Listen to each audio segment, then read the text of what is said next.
Now I'm going to explain the regularized linear regression program. As always, we start by importing our libraries like num5 for calculations, pandas to read the CSV, and mathlib to plot our graph. Okay, then we load our data here, reading the houses data as CSV, and we extract our input features for X and for Y.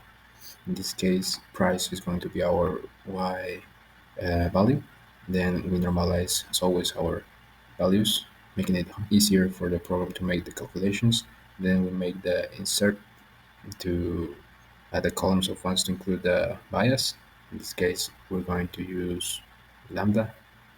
Then we get our our function compute cost, in which we use the values extracted from the CSV. We use theta and lambda for the regression, where we get our predictions going through the cost in this function and returning the cost of our prediction. Then we use gradient descent to visualize the value and the learning process of our program, returning the value of theta and the cost history.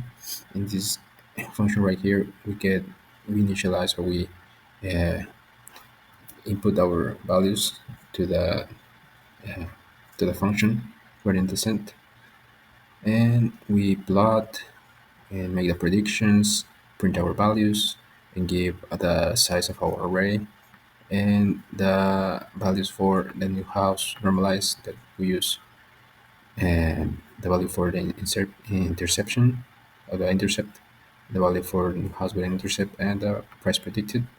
Okay, some of the things we have to acknowledge here is that using lambda regression, we we might model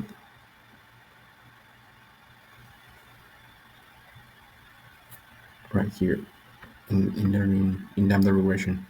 Depending on the value of lambda regression, we might get no regularization if we use a value like 0. If we use a small value like zero point 0 or zero point 0.1, it will be a small regularization that may help us avoid some overfitting, making it accurate. And if we use a value too big, like hundreds of thousands, the model might underfit, giving a bad prediction. We will start by a medium-sized lambda regression with a learning rate and a iteration size also being average.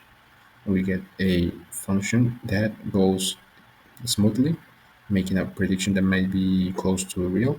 In this case, the value goes up to the hundred thousands.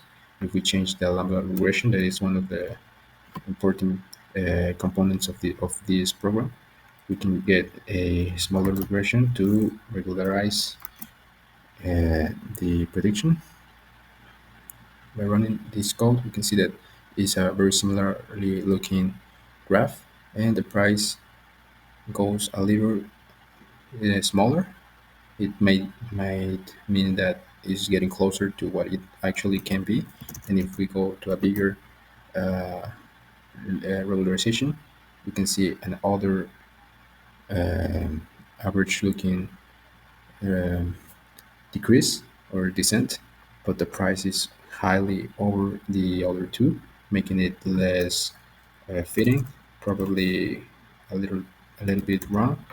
And like the other programs, by changing this learning rate or the iteration size, we might get a program, in the case of a learning rate too big, that goes too strong at first, and then it can't go, or it's harder to make the change or reduce the values.